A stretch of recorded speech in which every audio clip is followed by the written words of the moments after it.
नमस्कार दोस्तों। आज की हमारी चर्चा का विषय है किसान आंदोलन और उसकी चिंताएं। आंदोलन समाज में परिवर्तन लाने, सामाजिक परिवर्तन को रोकने के दृष्टि से किया जाने वाला सचेतन और सामूहिक प्रयास है। वर्तमान समय में सरकार द्वारा सार्वजनिक संपत्तियों को बेचने और उसको निजी हाथ में सौंपने की कवायद ने आम जनता के बीच एक गंभीर आशंका प्रकट कर एक सरकारी संपत्तियों के निजीकरण में धीरे धीरे इस रुकावट को और उद्वेलित कर दिया कि क्या अब देश का अन्नदाता किसान भी पूंजीपतियों के हाथ की कठपुतली बनकर रह जाएंगे। इसके पीछे सरकार द्वारा लाए गए हुए 3 कृषि कानून थे, जिसके लागू होने की आशंका किसानों को लगातार चिंतित कर रही है। भारतीय अर्थव्यवस्था की रीढ़ की हड्डी कहे जाने वाले प्राथमिक क्षेत्र के कृषि इसी झंझावत से गुजर रहा है। यही वजह है कि देश का अन्नदाता किसान कृषि कानून को वापस करने की मांग को लेकर सड़कों पर आ खड़े हुए थे। भारत में किसान आंदोलन के इतिहास पर दृष्टिपात करें तो ज्ञात होता है कि कृषकों का यह असंतोष कोई नया नहीं है। अवध के किसान आंदोलन से लेकर नक्सलवादी आंदोलन तथा तेलंगाना आंदोलन भी इसी किसानों के ही असंतोष की उपज रही है। ब्रिटिश काल में समय समय पर आंदोलन होता रहा है। कभी यह आंदोलन सामंतों के शोषणकारी व्यवस्था के खिलाफ रहा तो कभी अंग्रेजों की लूट और दमनकारी नीति के खिलाफ। लेकिन देखा जाए तो सत्ता चाहे अंग्रेजी हुकूमत की रही हो या स्वदेशी सरकार की, किसान हमेशा से उनके निशाने पर रहा है। इतिहास इस तथ्य की ओर भी इशारा करता है कि जब जब सरकारें किसानों से टकराई हैं तब एक बड़ा आंदोलन खड़ा हुआ है और इस आंदोलन ने सरकार के मूल को हिलाकर रख दिया है। वर्तमान समय में होने वाला आंदोलन भी इसी का एक जीता जागता उदाहरण था। वर्तमान किसान आंदोलन ने एक बहुवर्गीय चेतना को जन्म दिया, क्योंकि इस आंदोलन में उच्च वर्ग, निम्न वर्ग, अमीर गरीब, स्त्री पुरुष, बूढ़े बच्चे, सभी धर्मों के लोग सम्मिलित रहे। यह चेतना उनकी अपनी जीविका बचाने को लेकर है। इस देश की आबादी का लगभग 69% हिस्सा ग्रामीण क्षेत्रों में रहता है। ग्रामीण क्षेत्र का मूल आधार कृषि यानी किसानी का कार्य ही है। किसान का तात्पर्य उस व्यक्ति से है जो अपनी स्वेच्छा से खेती को अपनी जीविका के साधन के रूप में अपनाता है तथा कृषि कार्य में अपने औजारों के साथ तथा अपने परिवार के श्रम का इस्तेमाल करता है। लिहाजा नई कृषि नीति के अंतर्गत व्याप्त प्रावधानों के विरोध में यह आबादी संघर्षरत है। इस आंदोलन की सबसे बड़ी विशेषता यह भी है कि यह पूरी तरीके से अहिंसक तथा इसमें बड़ी संख्या में बच्चे, बुजुर्ग और महिलाएं सम्मिलित रहे। वर्तमान सरकार ने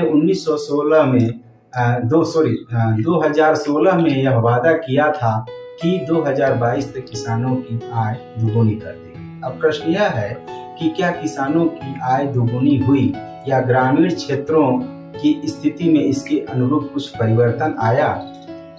organisation for economic cooperation and development की रिपोर्ट के मुताबिक 2013 से 2016 के बीच सही मायनों में किसानों की आय केवल 2% ही बढ़ी। 2017 में एक सरकारी कमेटी ने रिपोर्ट दी कि 2015 के मुकाबले 2022 में आय दोगुनी करने के लक्ष्य प्राप्त करने के लिए किसानों को 10.4% की दर से आगे बढ़ना होगा, जो कि यह एकमात्र दिवा स्वप्न बनकर रह गया। सरकार की नई कृषि नीति की 3 मुख्य बातों पर गौर किया जाए, जिसकी वजह से यह विवाद उत्पन्न हुआ था। पहला, the farmers produce and trade and commerce promotion and facilitation 2020 के कानून के अनुसार किसान अपनी उपज APMC यानी एग्रीकल्चर प्रोड्यूस मार्केट कमेटी की ओर से अधिसूचित मंडियों से बाहर बिना दूसरे राज्यों को टैक्स दिए बेच सकते हैं, जबकि एपीएमसी मंडियों में कृषि उत्पादों की खरीद पर विभिन्न राज्यों में अलग अलग मंडी शुल्क व अन्य उपकर हैं। इसके चलते आढ़तियों और मंडी के कारोबारियों को डर है कि जब मंडी के बाहर बिना शुल्क का कारोबार होगा तो कोई मंडी नहीं आना चाहेगा। दूसरी प्रमुख बात यह है कि farmers empowerment and protection agreement on price assurance and farm service कानून 2020 के अनुसार किसान अनुबंध वाली खेती यानी कॉन्ट्रैक्ट फार्मिंग कर सकते हैं और उसके सीधे मार्केटिंग कर सकते हैं। तीसरा जो इसका प्रावधान था वह था एसेंशियल कमोडिटीज अमेंडमेंट कानून 2020 के अनुसार इसमें उत्पादन, स्टोरेज के अलावा अनाज, दाल, खाने का तेल, प्याज आदि की बिक्री को असाधारण परिस्थितियों को छोड़कर नियंत्रण मुक्त कर दिया गया, यानी कि अब इसके स्टोरेज पर कोई लिमिटेशन नहीं रहेगा।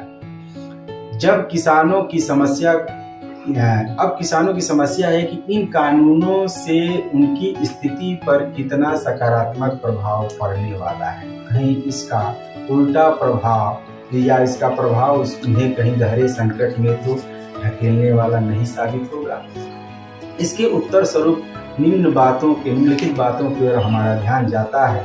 पहली बात तो यह है कि उनके फसल के लिए न्यूनतम समर्थन मूल्य की गारंटी समाप्त हो जाएगी, अर्थात सरकार उनकी फसल खरीदने के लिए बाध्य नहीं होगी, जो कि किसानों के लिए पहले एक राहत की बात होती थी। नए प्रावधान के तहत यह सुरक्षा छिन जाए। किसानों की एक सामान्य मांग थी कि जिस प्रकार बाजार में प्रत्येक वस्तु की कीमत तय होती थी, उसी प्रकार हमारी फसलों की भी एक निश्चित रकम तय होनी चाहिए, जिसे न्यूनतम समर्थन मूल्य या मिनिमम सपोर्ट प्राइस कहा जाता है, और यह लिखित रूप में होना चाहिए, न कि मौखिक रूप में। जहां तक मंडियों में अनाज बेचने का प्रश्न है, तो हमेशा यह देखा गया है कि किसान मंडी में जा करके अपने फसल की कीमत तय नहीं करता, बल्कि वह तय दाम पर अपनी फसल को बेचने पर विवश होता है। ऐसे में उन्हें न्यूनतम समर्थन मूल्य के अभाव में फसल का उचित दाम नहीं मिल सकेगा। हरित क्रांति के जनक कहे जाने वाले प्रोफेसर स्वामीनाथन ने कृषि के क्षेत्र में सुधार और किसानों की स्थिति को देखते हुए 2006 में कुछ अहम सुझाव दिए थे, जिनमें से कुछ सुझाव इस प्रकार थे, जिसमें किसानों को फसल उत्पादन की कीमत से 50% ज्यादा दाम मिले, उन्हें कम दामों पर क्वालिटी युक्त बीजों का मुहैया कराया जाए, गाँव में विलेज नॉलेज सेंटर या ज्ञान चौपाल की स्थापना की जाए, महिला किसानों को किसान क्रेडिट कार्ड मिले, प्राकृतिक आपदाओं की स्थिति में किसानों को मदद मिले, अतिरिक्त और इस्तेमाल नहीं हो रही जमीन के टुकड़ों को भूमिहीनों में वितरण किया जाए, फसल बीमा की सुविधा पूरे देश में हर फसल के लिए मिले, खेती के लिए कर्ज की व्यवस्था हर गरीब और जरूरतमंदों को पहुंचे, सरकारी मदद से किसानों को मिलने वाले कर्ज की ब्याज दर कम करके 4% की जाए। इसमें से अधिकांश सुझाव अभी तक लागू नहीं किया गया है। यह सरकार की किसानों के प्रति एक उपेक्षित व्यवहार को दर्शाता है।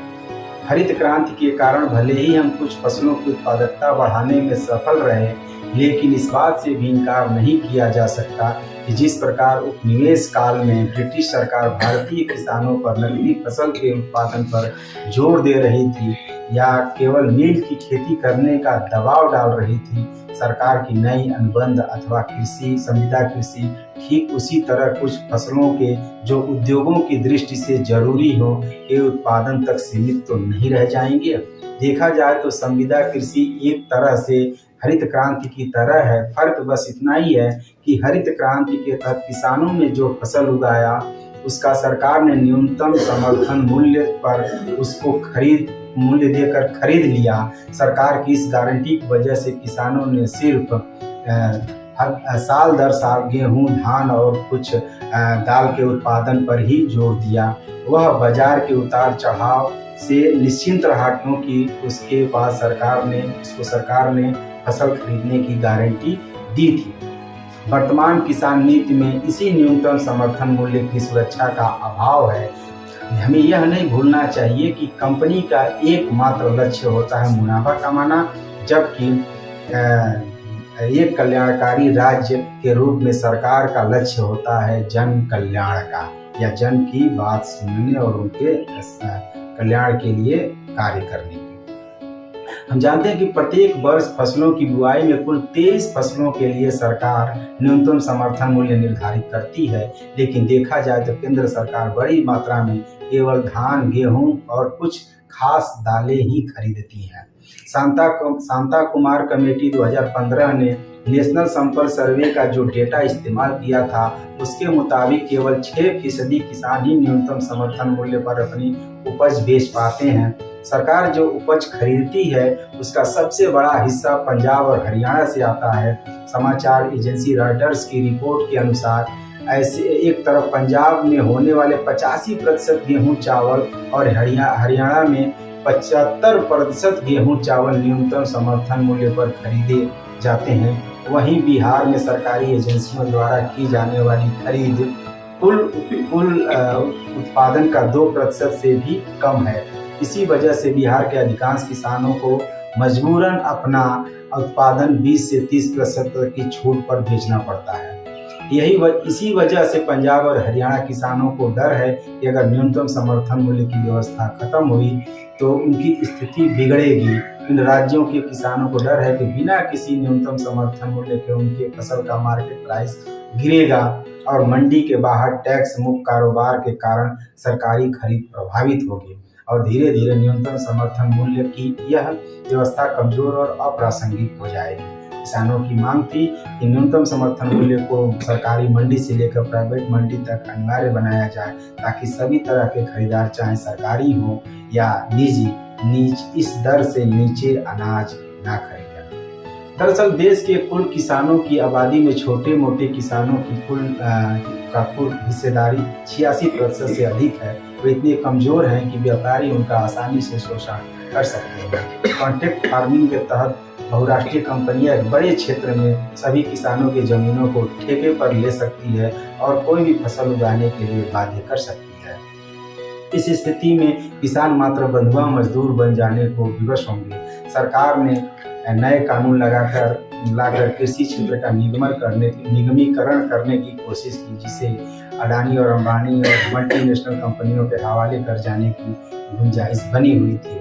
समझने की बात यह है कि निजी कारपोरेट कंपनियां जब आएंगी तो उत्पाद और मूल्य संवर्धन करेंगी, जिसका लाभ केवल उन्हें ही मिलेगा। यह लाभ उन्हें अतिरिक्त मूल्य या सरप्लस वैल्यू, इसे सरप्लस वैल्यू भी कहा जाता है, जिसमें किसानों की कोई हिस्सेदारी नहीं होगी। इसका लाभ केवल पूंजीपति ही उठाएंगे। उदाहरण के तौर पर देखें तो अगर कोई ब्रांडेड बासमती चावल खरीदते हैं जो मूल्य व संवर्धन के साथ बाजार में आते हैं, इसमें किसानों को प्रति किलो केवल 30 से 40 रुपए ही मिलते हैं, लेकिन बाजार में मूल्य संवर्धन के बाद 150 से 200 रुपए किलो तक वो चावल बिक जाता है। देखा जाए तो भारत एक कल्याणकारी राज्य है और देश की अर्थव्यवस्था की रीढ़ हमारे किसान है। किसानों की स्थिति में सकारात्मक सुधार किए बजाय हमारे अपने देश के भविष्य की कल्पना नहीं की जा सकती। निजीकरण से उत्पन्न अनिश्चितता और अविश्वास के इस दौर में आत्मनिर्भरता के लक्ष्य की प्राप्ति के लिए सरकार और किसान दोनों के समक्ष एक गंभीर चुनौती है। सरकार को देश के अन्नदाता किसान की सुरक्षा के लिए उचित कदम उठाना चाहिए और बहुत ही सोच समझकर किसानों के हित में निर्णय लेने चाहिए। किसान, हमारे देश का किसान अगर खुशहाल रहेगा तो हमारा देश खुशहाल रहेगा। बहुत बहुत धन्यवाद।